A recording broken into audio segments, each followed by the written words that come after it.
Yosh yigit-qizlar gulxan atrofida o'tirishar va bu bolaning og'zi hech tinmas. Yosh qiz esa do'stining hikoyasiga butunlay berilib ketgan edi. U hech qachon arvoh hikoyalarini yoqtirmagan, juda tez qo'rqib ketadi. Ammo do'stlari turib olishdi. Lekin ular bilmagan narsa shuki, o'rmon ichida yana nimadir bor edi. Ularni kuzatib turgan nimadir. Yosh qiz beixtiyor atrofga qaradi. O'rmonni ko'zdan kechirdi. Uni kuzatayotgan biror narsa bormi, yo'qmi? Ammo gulxan tarqatgan xira yorug'lik hech narsani ko'rsatmasdi. Bu yigit esa O'shanda arvohlar meni xuddiki ta'qib qilayotgandek. Lekin men sira qo'rqmadim. orqadan esa kimdir paydo bo'lgan va qiz to'satdan "Bu nima edi?" Yigit esa "Bu Haqiqatda arvoh edi. Qiz qo'rquvdan baqirib yubordi. Chunki uni orqadan bisklet ushlab turgan edi-da. Hech kim kulgidan o'zini tiya olmadi. Qiz orqaga qaragach, hammasini tushundi. Hamma kulib turgan va qiz ham miyig'ida kulib qo'yib, do'stiga qarab, uning qo'liga urib, Juda qo'rqitding. "Sen o'zingni ko'rganingda xoxolab kularding." Va o'sha paytning o'zida eski 2863 paydo bo'ldi. O'sha qilgan bolani ushlab, baqirar, qon sachirar, suyaklari esa maydalanib ketadi. Uni ko'rgan barcha qochar.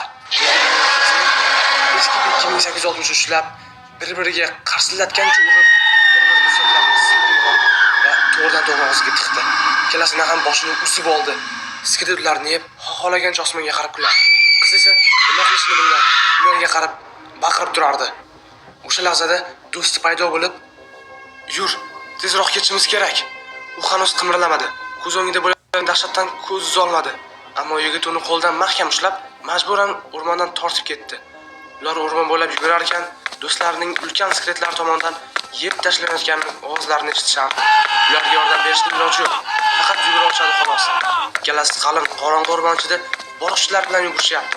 Qulagan daraxtlarni sakrab o'tishadi va jon boricha yugurishadi. Afsuski qizning oyog'i ildizga ilinib qoldi va u qattiq yerga yiqildi. Do'st to'xtab, tez orqaga qaytdi. Uni ko'tarib, tezroq yerdan qochish kerakligini tushuntirdi.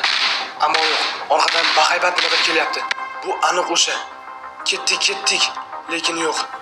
Skelet yigitni ushlab olgach, hammasi barbod bo'ldi. Qiz yigitning havoga 100 metr balandlikda ko'tarilib, bahaybat skeletning og'ziga butunlay tiqib yuborilib, suyaklari esa qarsillab sinayotganini eshitar, lekin hech narsa qila olmas. Orqaga tisarilib yurar ekan, u yerdan yiqilishini xayoliga ham keltirmagan, lekin afsuski u yerdan yiqildi. Qiz pastga dumalar ekan, u tepalikdan pastga yumalab tushdi. Bir necha yor ag'darilib, so'ng o'ziga keldi. Agar tepalikdan yiqilish uni hushidan ketkizgan bo'lsa, jarlikdan uni yana o'ziga keltiradi. Aqli biroz o'ziga kelib, jarlik chididagi chiqindining ostiga dumalab kirib oldi. Juda o'z vaqtida keldi-da. U chiqindining ostiga kelib, ikki skelet yashiringan joysidan o'tib, o'rmon shirasiga kirib qarayotganini ko'rdi. Ularning og'ir qadam tovushlari butunlay yo'qolganiga qadar quloq solib turdi. U nima qilishni bilmadi. Lagerga qaytib buslarni qidirsinmi? Balki kimdir tirik qolgandir. Balki unga yordam bera olar. Afsuski yo'q. Agar shunday narsalar bo'lsa-chi, agar ular qaytib kelib, uni yana qidirsa-chi, uning xayoli chalkashib ketdi. Nima qilishni bilmay qoldi. Yonmag'irdan qulagani sabab quloqlari shang'illab ketdi. Tishlari esa qo'rquvdan qaltirardi. Keyingi harakatini o'ylab tushib qolgan bu dahshatli tushni anglashga urinayotgandi.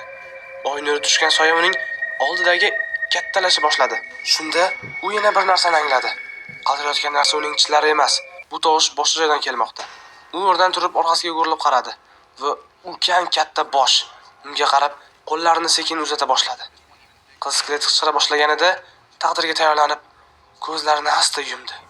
Ammo bu boshqa tovush edi. U ko'zlarini ochdi. Skeletning yuziga qarashayotgan o'ta kuchli oq nurdan deyarli ko'zlari ko'rib olayozdi. Bu tovushlarni uzarsan azob chekayotgandek qichqira o'xshaydi va ko'zlarini himoyalab yuzini o'girishga majbur bo'ldi. Shunda u nurning manbasini ko'rdi. Bu forma kiygan bir erkak edi. U qanaydir maxsus taktik politsiyaga o'xshaydi, lekin qo'lida qurol emas, balki skeletga qaratilgan ulkan fonar bor edi. Xuddi shunday kimdagina bir nechta odamlar o'rmondan chiqib kelib, skeletga yanada ko'proq nur yo'naltirdilar. Skelet qichqirishda davom etardi, ammo hech narsa qila olmayotgandek ko'rinardi. Suyak asta-sekin shaklini yo'qotib, nurda parchalanib ketdi. Keyin yosh qiz avtobus orqasida ko'ylak atrofiga choyshab o'rab o'tirardi. Politsiyachilarning biri unga issiq ichimlik olib kelib berdi. U hali ham o'sha kechani, do'stlarini o'ldirgan va yegan dahshatli mavjudotlarni ishona olmayapti. Qiz xuddiki kino tomosha qilayotgandek o'xshardi. Ular Bu eski 2863lar deb so'radi u. Bu qanday maxluqlar o'zi? Og'lab laboratoriyaga tikilgan bir kishi yonidagi stolga qaradi. U shifokor bo'lishi mumkin deb o'yladi. Va ha, dedi unga. Yoki ularga o'xshash narsalar, balki ular eski 2860 afsonasiga ilhom bergandir, yoki afsona ularga ilhom bergandir. Biz shunchaki bilmaymiz. Bu la'nat narsa bilan umrim o'tyapti. Mening barcha do'stlarim o'ldimi? Ha, tezlik bilan javob berdi u. Barchasi o'ldi. Bilaman, bu sen uchun qiyin. Ulkan g'ayritabiiy suyaklar ortidan quvib, do'stlarining jonini yeb ketayotganini ko'rish har kimga og'ir bo'lardi. Qiz yig'lay boshladi. Vaziyatning og'irligi nihoyat uning ustiga tushdi. Lekin sizga yaxshi yangiligim bor dedi u. U hidlab doktorga qaradi. Ishon yoki ishonma, men buni ko'p marta ko'rgandim va sizga tashvishlanishga hojat yo'q. Chunki siz bularning hech birini eslamaysiz. Ay! dedi yosh qiz va Basga qaradi. Uning so'nggi igni tiqib yuborganini ko'rdi. Uni itarishga harakat qildi, lekin allaqachon o'zini zaif va charchagan his qilardi. Balki men ularning xo'jayinidirman. Ikkinchi qism obuna bo'lsangiz chiqadi. Haytgancha donat qilmoqchi bo'lsangiz, karta raqam. Rahmat.